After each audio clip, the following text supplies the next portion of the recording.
के दक्षिणी इस्फहान में ये अमेरिका के फाइटर जेट्स का कब्रिस्तान है। ये पहली बार है जब 4 अमेरिकी एयरक्राफ्ट्स को एक साथ किसी देश ने भंगार में बदल दिया हो, और ऐसा भंगार जिसे कबाड़ी भी खरीदने से इनकार कर दे। इतने बड़े नुकसान के बाद किसी भी शासक का मानसिक संतुलन बिगड़ सकता है। ट्रंप का भी बिगड़ गया है। ट्रंप ने ईरान को बास्टर्ड कहकर पुकारा। इसके बाद ट्रंप को राष्ट्रपति के पद से हटाने की दलीलें अमेरिका में शुरू हो गई हैं। नमस्कार दोस्तों, मेरा नाम प्रज्ञा मिश्रा है। आज मैं आपको बताऊंगी कि कैसे एक पायलट को खोजने निकले विमानों का कब्रिस्तान ईरान ने इस्फहान में बना दिया। दोस्तों, एक मिशन जो अमेरिका की ताकत दिखाने निकला था, लेकिन कुछ ही घंटों में वो इतिहास की सबसे बड़ी सैन्य नाकामी में बदल गया। ईरान के इस्फहान में पहाड़ियों वाली जमीन से अचानक एक ईरानी एयर डिफेंस एक्टिवेट होता है। मिसाइल्स आसमान में उड़ रहे अमेरिका के फाइटर जेट F-15E को टारगेट करती हैं। ईरानी एयर डिफेंस सिस्टम अमेरिकी F-15E फाइटर जेट को जमीन पर गिरा देती हैं, और विमान के गिरते ही जमीन में 40 फीट का गहरा खड्डा हो जाता है।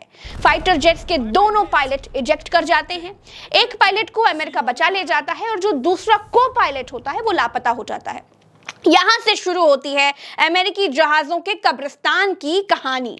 इसी के बाद ईरान ने दावा किया कि उसने इस्फहान इलाके में 2 अमेरिकी ब्लैक हॉक हेलीकॉप्टर और 2 C-130 ट्रांसपोर्ट एयरक्राफ्ट को मार गिराया है। दोस्तों, F-15E के को पायलट ने खुद के रेस्क्यू के लिए सिग्नल छोड़ा। कई और अमेरिकी विमान उस पायलट को बचाने के लिए आ गए, लेकिन यह बचाव मिशन इतना आसान नहीं था। जो ईरानी मिसाइलें अमेरिका के F-15E जैसे फाइटर जेट को गिरा सकती थी, वो दूसरे विमानों का शिकार करने में भी सक्षम थी। ईरान का दावा है कि रेस्क्यू मिशन पर आए 2 अमेरिकी ब्लैक हॉक हेलीकॉप्टर और 2 C-130 ट्रांसपोर्ट एयरक्राफ्ट को मार गिराया गया है। ये जो आप देख रहे हैं ना दोस्तों अपनी स्क्रीन पर, ये अमेरिकी विमानों की कब्रगाह है। ये मलबा अमेरिकी विमानों का ही है, लेकिन अमेरिका ये दावा करता है कि ये कब्रगाह उसने खुद बना डाली है, क्योंकि इन विमानों को अमेरिका ने यहां फंसा लिया था। ये विमान उड़कर नहीं जा सकते थे, इसलिए अमेरिका ने खुद ही इन विमानों को उड़ा दिया, ऐसा अमेरिका कह रही है। हालांकि अमेरिका तो शुरू से ही अपने हर लॉस पर यही कहता आया है कि उसके जहाजों को या तो नुकसान हुआ नहीं है, और अगर हुआ है तो वो फ्रेंडली फाइट में हो गया है। खैर, द न्यूयॉर्क टाइम्स की रिपोर्ट में कहा गया है कि ईरान से एक बचाए गए अमेरिकी एयरमैन और कमांडो को निकालने वाले 2 ट्रांसपोर्ट विमान वहीं पर फंस गए थे। इसके बाद अमेरिका को 3 नए विमान भेजने पड़े। बाद में अमेरिकी सेना ने उन फंसे हुए ट्रांसपोर्ट विमानों को खुद ही उड़ा दिया, ताकि उनकी तकनीक ईरान के हाथ न लग पाए। सिर्फ इतना ही नहीं दोस्तों, ईरान सेना के दावे इससे भी आगे हैं। ईरान की सेना ने दावा किया है कि उसने इस्फहान प्रांत में 2 MQ-9 रिपर ड्रोन और इजराइल के हमीस 900 ड्रोन्स मार गिराए हैं। ईरानी अधिकारियों का कहना है कि पिछले 24 घंटों में उन्होंने कई विदेशी विमानों को तबाह किया है। अब तक ये बात साफ हो गई है दोस्तों कि ईरानी धरती पर अमेरिकी विमानों की कब्रगाह बनी है। ये बात बिल्कुल सच है। अब अमेरिका अपनी इज्जत बचाए रखने के लिए अपने विमान खुद ही उड़ाने की बात कर रहा है। अमेरिका का कहना है कि जो विमान मारे गए वो तो हमने खुद उड़ा दिए हैं, ईरान ने उनका कुछ नहीं किया। दोस्तों, ये C-130 विमान है। इसको उड़ने के लिए रनवे की जरूरत होती है। अब ईरान का दावा है कि उसने ऐसे 2 विमान पायलट खोज के दौरान मार गिराए हैं। अमेरिका कहता है कि ये विमान फंस गए थे, इसलिए हमने इन्हें फूंक डाला है। इस विमान को जब उड़ने और उतरने के लिए रनवे की जरूरत होती है, तो फिर ये ईरान के इस्फहान में कैसे फंस गए? फंसने का मतलब तो सीधा सा ये निकलता है कि इन विमानों को जमीन पर ईरान ने ही गिराया है। अमेरिका ने अपने पायलट को सुरक्षित ईरान से बाहर निकाल लिया। इस पर अमेरिका सेना की तारीफ की जानी चाहिए कि अपने सैनिक को मौत के मुंह से बचा लेने के लिए अमेरिकी सोल्जर्स ने बहुत सराहनीय योग्य काम किया है।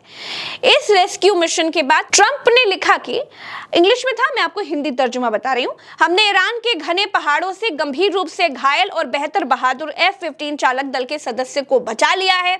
ईरानी सेना भारी संख्या में उनकी तलाश कर रही थी और उनके करीब पहुंच रही थी। वो एक अत्यंत सम्मानित कर्नल हैं। इस तरह के हमले बहुत कम ही किए जाते हैं, क्योंकि इसमें जान माल का खतरा होता है। ऐसा होना नामुमकिन है। पहले हमले के बाद दूसरा हमला किया गया, जिसमें हमने पायलट को दिन दहाड़े बचाया, जो कि असामान्य था। हमने ईरान के ऊपर 7 घंटे बिताए। सभी ने अद्भुत साहस और कौशल का प्रदर्शन किया। अभी तक ट्रंप को दोस्तों ये खबर नहीं थी कि पायलट को बचाने की क्या कीमत अमेरिका को चुकानी पड़ी है।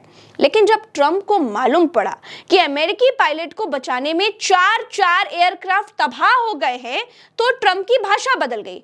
ट्रंप गाली गलौज पर उतर आए। ट्रंप ने ईरान को धमकी देते हुए बास्टर्ड तक कह डाला। ट्रंप ने लिखा, मंगलवार को ईरान में पावर प्लांट डे और पुल डे होगा, तीनों एक साथ मनाए जाएंगे, ऐसा पहले कभी नहीं हुआ होगा। Open the fucking straight of Hormuz, मतलब गाली का इस्तेमाल करते हुए उन्होंने कहा कि स्ट्रेट ऑफ हॉर्मुज तुरंत खोल दो, यू क्रेजी बास्टर्ड पीपल, वरना हम तुम्हें नर्क में भेज देंगे, देखते रहो और अल्लाह से दुआ करो, ऐसा ट्रंप ने लिखा। अब सोचिए, ऐसी भाषा किसी गली छाप टपोरी की भी नहीं हो सकती है, लेकिन यकीन मानिए ये भाषा दुनिया के सबसे शक्तिशाली मुल्क कहे जाने वाले अमेरिका के राष्ट्रपति की है। ट्रुथ पर इस बयान के बाद लोगों ने कहना शुरू कर दिया कि ट्रंप का मानसिक संतुलन बिगड़ गया है, पागल हो गए हैं वो। अमेरिकी राष्ट्रपति डोनाल्ड ट्रंप ने ईरान को बास्टर्ड कहते हुए हॉर्मुज स्ट्रेट नहीं खोलने पर बड़ा हमला करने की धमकी दी है। ट्रंप ने इस तरह की गाली गलौच वाली भाषा का इस्तेमाल ईस्टर डे वाले दिन किया है। अमेरिका के जो विपक्षी नेता हैं उनका कहना है कि यह भाषा किसी सामान्य और संतुलित मस्तिष्क वाले व्यक्ति की नहीं हो सकती। ट्रंप का मानसिक संतुलन ठीक नहीं है। अमेरिका के सांसद क्रिस मर्फी ने ट्रंप को 25वें संशोधन के जरिए हटाने की मांग तक कर डाली है। उन्होंने लिखा कि अगर मैं ट्रंप के मंत्रिमंडल में होता तो ईस्टर के दिन संवैधानिक वकीलों से 25वें संशोधन के बारे में बात करता। ये पूरी तरह से बेतुका है। वो यानी ट्रंप पहले ही हजारों लोगों को मार चुका है, वो हजारों और लोगों को मारेगा। इसके बाद दोस्तों गवर्नर प्रिंसलर ने बड़ा बयान दिया और उन्होंने कहा कि ट्रंप की मानसिक हालत ठीक नहीं है, ट्रंप को 25वें संशोधन के माध्यम से पद से हटा देना चाहिए। यहां तक कि दोस्तों अमेरिका के पूर्व सीआईए अधिकारी ने भी ट्रंप को तुरंत हटाने की मांग कर डाली है और कहा है कि अमेरिका एक ऐसे पागल व्यक्ति के शासन में है जो परमाणु हथियारों का इस्तेमाल कर सकता है। ईरान की एम्बेसी ने क्या लिखा वो भी आपको सुनना चाहिए। उन्होंने लिखा कि ट्रंप के असंतुलित व्यवहार और अक्षमता के कारण ट्रंप पर महाभियोग चलाया जाना चाहिए और उन्हें अयोग्य घोषित किया जाना चाहिए। अब ये जिम्मेदारी कांग्रेस और उन्हें चुनने वालों की है। दोस्तों अमेरिकी नौसेना में एडमिरल रहे पूर्व नौसेना सील विलियम मैक्रिविन ने डोनाल्ड ट्रंप के बारे में कहा, अपने कार्यों के माध्यम से आपने हमारे बच्चों की नजरों में हमें शर्मिंदा किया है, विश्व मंच पर हमें अपमानित किया है और सबसे बुरी बात यह है कि आपने हमें एक राष्ट्र के रूप में विभाजित कर दिया है। साथ ही दोस्तों जॉर्ज डब्ल्यू बुश और डोनाल्ड प्रशासन में काम कर चुके एक सरकारी अधिकारी माइलर टेलर ने कहा कि ट्रंप ईसाई नहीं है, वो अमानवीय हैं। तो भाई क्या है अमेरिकी संविधान का 25वां संशोधन? क्योंकि अब बात यह आ रही है ना कि ट्रंप को हटाने वाले नियम यानी 25वां संविधान वो क्या चीज है, तो इसके बारे में आपको बताते हैं कि ये संविधान संशोधन है क्या चीज। अमेरिकी संविधान का 25वां संशोधन साल 1963 में राष्ट्रपति जॉन एफ कैनेडी की हत्या के बाद 1967 में इसको पारित किया गया। इसका मेन काम ये तय करना है कि अगर राष्ट्रपति की मृत्यु हो जाए या फिर वो इस्तीफा दे दे या फिर अपने काम करने में वो असमर्थ हो जाए तो सत्ता का हस्तांतरण किस तरीके से होगा। इस संशोधन में कुल 4 धाराएं हैं जो अलग अलग स्थितियों में लागू की जाती हैं। अभी जिस धारा की सबसे चर्चा हो रही है वो धारा है 4। इसके मुताबिक अगर देश के उपराष्ट्रपति और कैबिनेट की बहुमत यानी 15 में से कम 8 कैबिनेट सदस्य लिखित रूप से कांग्रेस को यह जानकारी दें कि राष्ट्रपति अपने कर्तव्यों का पालन करने में असमर्थ हैं, तो राष्ट्रपति की शक्तियां तुरंत छीन ली जाती हैं। ऐसी स्थिति में उपराष्ट्रपति तत्काल रूप से एक्टिंग राष्ट्रपति के रूप में देश की कमान संभाल लेते हैं। अगर धारा 4 के तहत राष्ट्रपति को हटाया जाता है और राष्ट्रपति ये दावा करता है कि वो पूरी तरह से ठीक है तो मामला कांग्रेस में चला जाता है। ऐसी स्थिति में उपराष्ट्रपति और कैबिनेट को 4 दिनों के भीतर अपना पक्ष रखना होता है। इसके बाद अमेरिकी संसद यानी कांग्रेस के दोनों सदनों में 2/3 बहुमत से यह साबित करना जरूरी हो जाता है कि राष्ट्रपति वाकई काम करने लायक नहीं है। अगर 2/3 बहुमत नहीं मिलता तो राष्ट्रपति अपनी शक्तियों को दोबारा वापस पा भी लेता है। दोस्तों यही हाल ट्रंप के राइट हैंड रक्षा सचिव पीट हेग्सेथ का है। हेग्सेथ से पूछा गया कि आपने कितने यूएस आर्मी जनरल्स को निकाला। हेग्सेथ ने कहा कि मुझे नहीं पता। फिर पत्रकारों ने दोबारा कहा आपने 8 जनरल्स को निकाला है। फिर उनसे पूछा कि क्यों निकाला है, तो हेग्सेथ ने कहा कि ट्रंप को प्लेजर देने के लिए। अब सोचिए ट्रंप को चरम सुख देने के लिए आर्मी चीफ और जनरल्स को निकाला गया है, ऐसा पीट हेग्सेथ ने कहा। How many generals and admirals have you fired?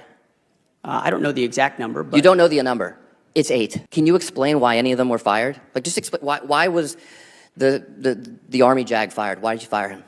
they all serve at the pleasure of the president. And I think No, I'm just asking you why. General Kane is a great example. I'm just asking of a you leader why. that we And need you at probably this learned time. at Princeton what why means. Why did you fire him? They serve at the pleasure of the president, and we Why want better did you representation fire in him? each and every of those. You can't each and explain every why one you of those fired any of places. them? Gentleman's time's expired. Chair. तो दोस्तों, ये तो हालत हो गई है America की। Trump को खुश करने के लिए आर्मी चीफ से और 8 जनरल से इस्तीफा ले लिया गया है।